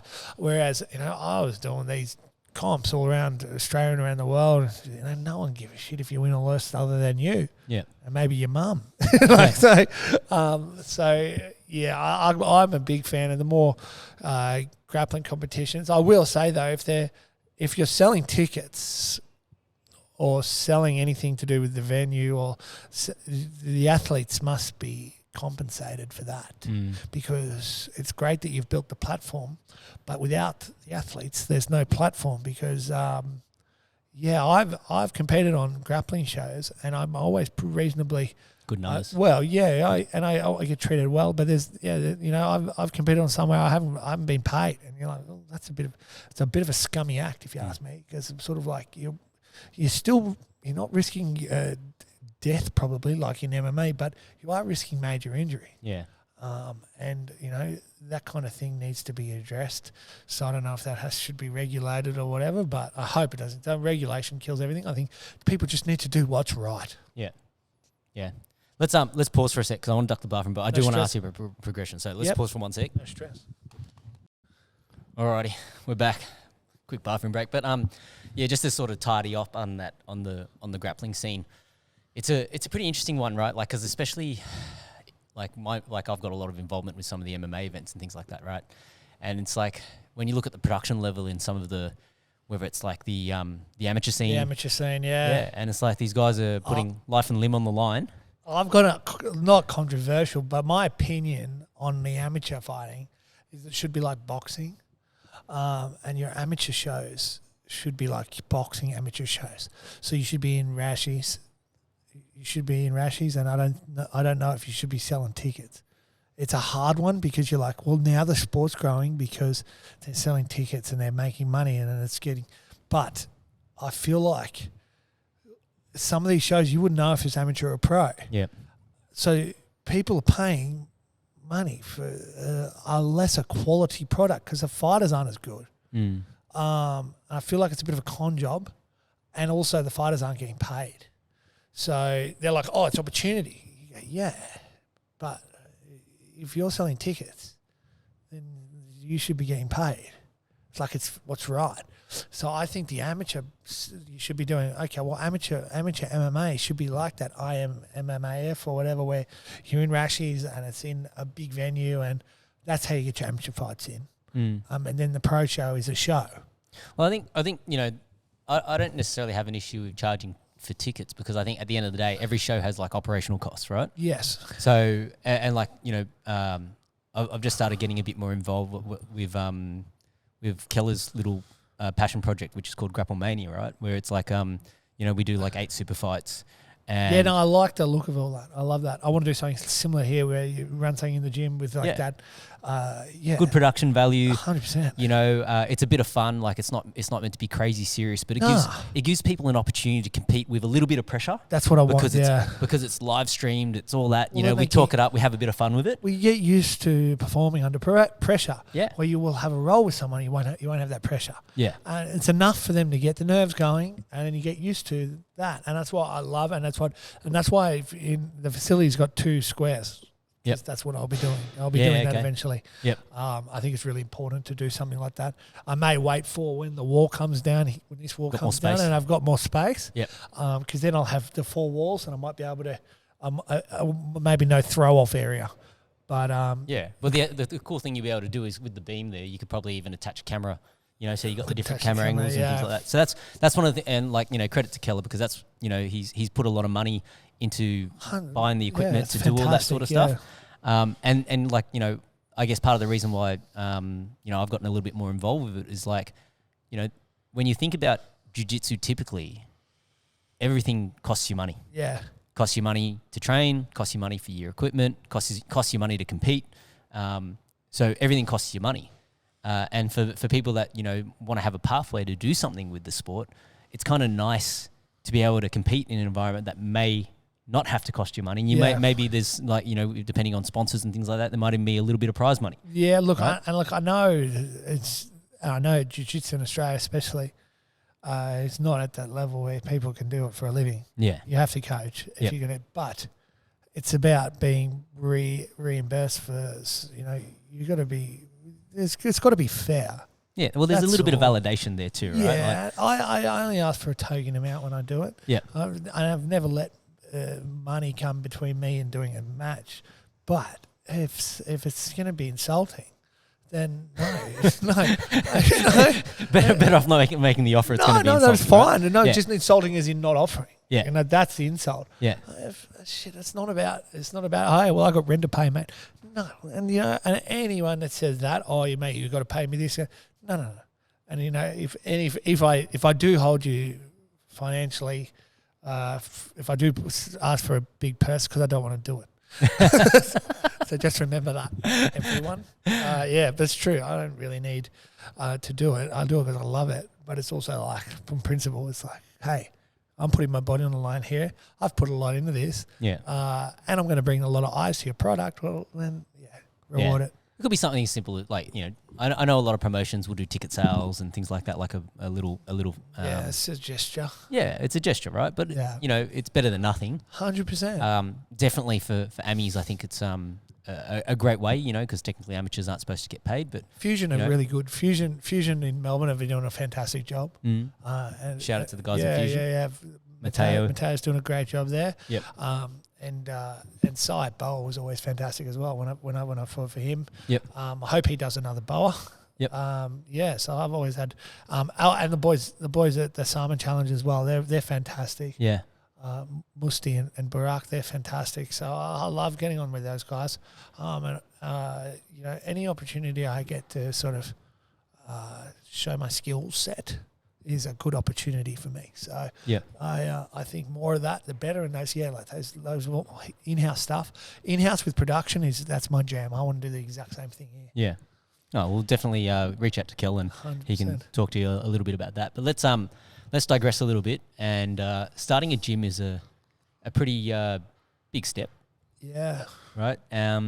So, and I guess the one sort of benefit you had was obviously you doing it in a time where not a lot was open, so you could start planning, right? Yeah, that's correct. But I guess, can you talk a little bit about, you know, where the name progression came from, like what was the inspiration and all this kind of stuff that went into it? So I started coaching in Melbourne, not out of the love, out of necessity. Yep. I was trying to earn a crust each week, and I got an opportunity to coach, and then I worked it out. The moment I got one private on top of my coaching shift, I went, okay, well, that's a day's pay, and I've just earned that in 2 hours. And I was like, okay, so if I can just get enough work and just be smart enough and just push this enough, this can be a job really easily. And it ended up just before I left, I was set up. I would coach two afternoons and one Saturday morning a week, and then train full time. And I make more money. I was making more money than I was working full time in an office before that. Yep. And I go, if I'm making this, what about the facility owner? Like,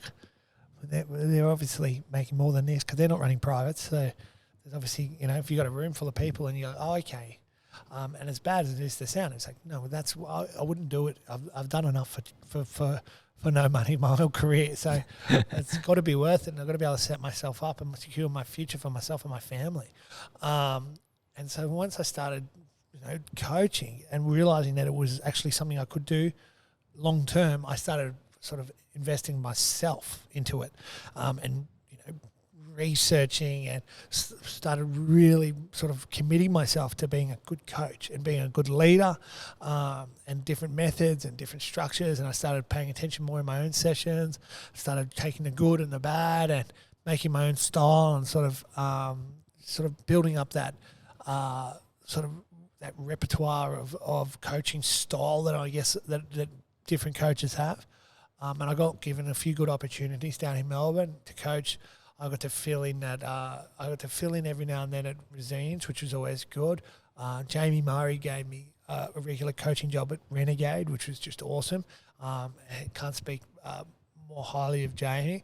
And then I was coaching I was the full-time MMA coach there at Complete MMA. And with that, I just got to sort of just really hone my style. Like that was the couple of years there where I didn't feel like I was wasting my time and just working around in circles. I realized now, okay, this is going to be your thing. So just make sure you get good at it now. Get good at it now while you're you're only getting paid by the hour, because eventually it's going to be your whole life. And then whilst that was happening, I was sort of getting the building blocks together with Dad, with the foundation of the place, and we picked a really, really great location. I grew up in the Tuggeranong Valley. This is like my favourite shopping centre. This was the shopping centre I was working marketing at for 5 years. So I've got a huge network here. It made so much more sense than any other location. And the other part of it was there was no mixed martial arts facilities anywhere near this facility. Yep. There's no one. And whilst I think I run the premier mixed martial arts facility by far, just based on my experience and the results that we're garnering, and also the quality of the facility, no one's invested this much into a facility, and continues to reinvest. All they do is try and take what they can out of it, as opposed to I'm trying to put as much as I can into it, because financial gain, whilst I've said that that's a big motivator for me, what's most motivating is being a success.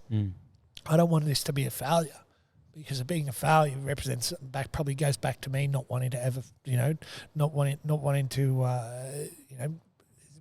settle for mediocrity. So this has to work. So I'm making it work. And so once I was building up that, that branding and that I started brainstorming, and oh my God, I still to this day question which name, and I had a list of names. Oh, and I changed it and I changed it back. And I kind of like the sound and definition of progression, which was gradually moving forward to reach a more advanced state. The act of gradually moving forward to reach a more advanced state. I was like, that's fucking what we're doing here. Yeah.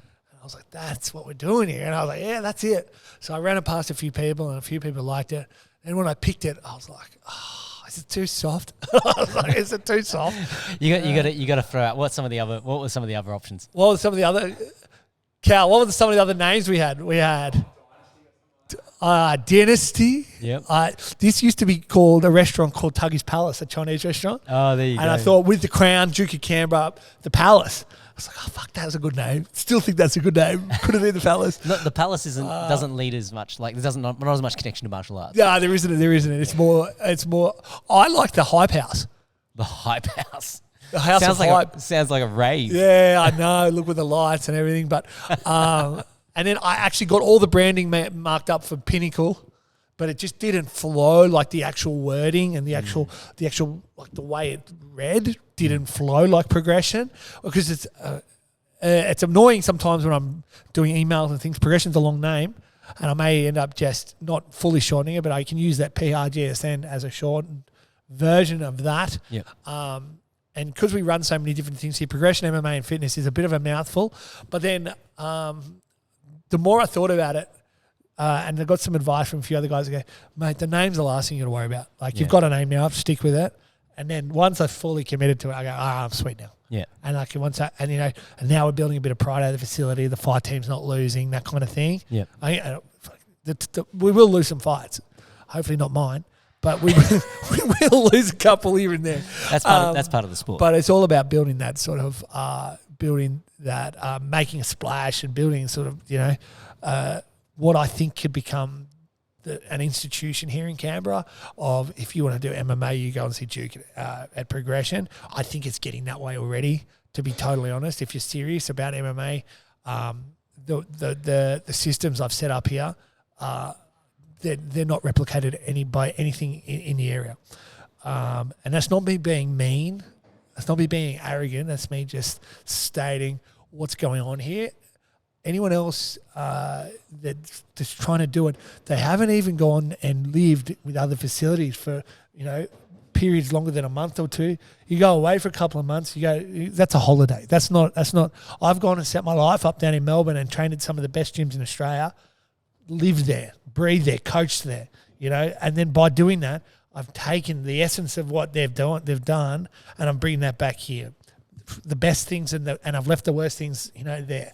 And the amount of questions that I asked when I was down there coaching, because I knew this was the end game, I had notes for days. I would talk to these people. I would talk. And so as I've explained before, I haven't had that teething period that you'd think a new business owner would have. It hit the ground running. It was gangbusters. I hit 100 members in 7 weeks. And then from there, we're looking, we'll close in on, ideally we'll be around that 300 members by the 12-month period. Yeah. That's active members. That's not through the facility. So I think once we set up our programs and sort of got we got our schedule, I think that was the big thing, is you don't know a schedule until it's running. Yeah.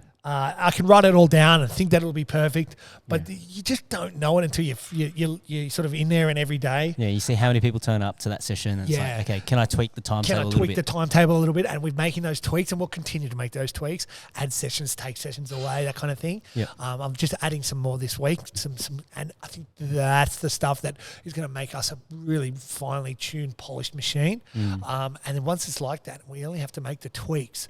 But the essence of everything we're doing here, and the community we've built, and the camaraderie of everyone in the facility, and everyone comments on how good the culture is. And the culture is not just a testament to what I've wanted to establish from the start, which is a warm, welcoming, like fun, enjoyable place for everyone. It's a testament to our members and the good people that have come here and seen this as a place that they'd like to bring themselves. But a lot of people will come in for jiu-jitsu, and next thing you know, their partner's doing the fitness program or the women's boxing, and the kids are doing jiu-jitsu. And the fact that someone's willing to bring their partner in and their kids in means that they don't just go, oh, it's good training, but I wouldn't bring my partner here. I wouldn't bring my friend here. People will bring they want people to experience what they're experiencing. And I think throughout that sort of that culture is what breeds just excellence in every aspect. I think that's the heart and soul of a facility. You can learn martial arts online by yourself in a garage with one friend. You can do it. You can, but that's not what people come in here for. Yeah. And that's why when people ask, oh, will you run smaller sessions? Will you add more sessions to the big sessions? I'm going to keep them big. I'll keep them big. If I have to add more coaches to those sessions, that's fine. But I want that vibe. I want their essence. And you can't feed off a room full of 3 people. Yeah. But you can feed off a room and there's 30, 40 people and the place is buzzing. This place just hums. Yeah. And we'll have multiple programs going at once, and it doesn't affect anything, and it doesn't affect the quality of the product. Okay, yeah, that's what it's all about. Yeah. I guess one last thing I want to ask you about, because I think it's always good to talk about this. A lot of the times when people coach in a gym and they just sort of, or especially if it's their own gym, right? Like you sort of get almost pigeonholed. And I think, you're still a guy that will go out and go and visit places and still get other influences. 100%. So like even though you're a coach, you're also getting coached at the same time. 100%. And it has to stay. I think if you don't, you'll become stagnant. Yep. If you just stay in your own little bubble, unless you're doing a lot of external research and talking to the people, I'll always be big on that. And I've got a connection to Melbourne now that I think I'll have for the rest of my life, hopefully. That I feel like the moment I got there, I felt like this was like a home away from home. I really like it there. Yep. I never felt that connection to Sydney, apologies. I never really liked it. But then Melbourne, even just the people and just the life, I don't know, probably because they all drink Carlton Draft and I like that maybe, but I don't know. But I got mates. I can't drink it. I like the 2 times I've been massively ill, like hungover, drunk, bad, ill, has been drinking Carlton. Yeah, it's a heavy drink. I think I had Carlton Cold once at Tamworth Music Festival, and that was the first time I ever got kicked out of any place. And then the other time was in Coffs Harbour, and I was drinking, for whatever reason, I was drinking Carlton Draft, and I was so sick the next day. Just got to push through. Back it up. Breakfast beers. Yeah, no, I don't know. So I'm in a really good position where I can go down and obviously we're an Australian Elite Team affiliate. Shout out to Nunos. Yeah, shout out to those guys because with that is just a huge connection to what I feel like is a brilliant culture. And they're about to launch their headquarters, and that is something huge, special. Right? It's going to be a mega ultra gym. It'll be like nothing else that we've seen. And that's the kind of thing, if you go into a room there and they've got their master's class, which is brown and black belts. Yeah, all their coaches have to come to that. Yeah, and so you go there Melbourne, and it's just this sort of melting pot of just, great grappling. And that's the kind of thing where, I'll go down there for a week and I'll have my structure here for a month then, I can coach and relay that information. If you don't have someone that's constantly doing that, well, then how can you rely that the fact that they're getting better and they're going to run out of stuff? You can, and look, I'm big on repetition and learning the things right, but I'm also big on seeing what other people are doing, because there's so many ways to do this, and it's so important that you can connect with those people. And I've got some great connections down in Melbourne, so that'll continue. And I think that's only going to be plus that's the only times I really leave the facilities if I'm going down there for my own training. And the fact that I still get on the mat, a lot of coaches don't have that luxury, whereas I'm still mid-career. So it means if someone wants to come in and try and put it on my students, they'll get thrown through the roof. You're your own mat enforcer. Look, I've got middle management, so I don't need to worry about that. But I've got the ability to come here and sort of lead from the front in in that aspect as well, which I think is a huge. Anytime your coach is still competing, it goes a long way, I think. Mm. And then what about like in terms of structuring your own camp? So, you know, you're about to head into fight camp for this next one. Yep. Will you have somebody help you with that, or are you managing it all yourself now? I'm managing. So I've sat down and managed the schedule, and I've sort of formulated that myself. Work with Cal for my strength and conditioning, and then I've got Steve Rudick working on my striking, and then with the grappling, I'm going to try and get down to Melbourne as much as I can, and then I'll just try and get my sparring in. Probably most likely my hard sparring will be down in Melbourne. Yep. Just because of the lack of depth here with the high level MMA. Yep. So I've previously, the last few years, I've been more like managed, you know, with having a head coach, like having Daniel as head coach. So here I'm going to have to do it like I used to do it, which is, it's not ideal, but it's just the way it has to be done. Yeah. I don't have anyone that I can really, the good thing is some of my fight team now, I'm starting to give them a little bit more responsibility as leaders within the facility. Yep. And with that comes leadership within my program as well. So they're actually helping me with, you know, my circuits and that kind of thing, my spider. And then some of those, you know, more experienced guys, I've got Tom Pratt and Pat Hill there. And when I do compete, Pat Hill will come in my corner. He knows me, my game inside and out. Okay. So whilst it's not that old coach, I've still got that, you know, that structure that I need. And it's also, we make the ground rules from the start, and we talk about it all from the start. And then we sort of just try and implement as much as I can. And it just takes a little bit more push and drive from me, from myself. And it'd be great to have that mastermind, master splinter style coach, you know, someone there. But it's just not a luxury that I have right now. Yep. It may happen in the future, but, you know, I've done it before. Until someone, maybe Greg Jackson moves to Canberra, I don't have anyone available to me. But I've got some pretty smart guys that are like some pretty experienced guys that I talk to, and I can draw upon, you know, their knowledge, and I sort of bounce off as many people as I can without getting too sort of hazed with all their information. I just talk to a few people, valued people in my circle, and it sort of goes back to what I said: 5 people you hang around. If they're good MMA fighters, hopefully you'll be okay. You'll be okay. It's either that or you're the okay. Yeah. Well, then, you're just a real good test dummy. All right. If people want to find you, how do they find you? What are you on socials? Progression MMA on Instagram, Progression MMA on Facebook. I'm on the website. If you're in Canberra, come down. We're here all the time. Free trial. There's no locking contracts here anyway, so come in, test it out. I promise you'll have fun. All right. And Didier, we'll see him in one, hopefully in April. And thanks for watching. Thanks for having me. Good stuff.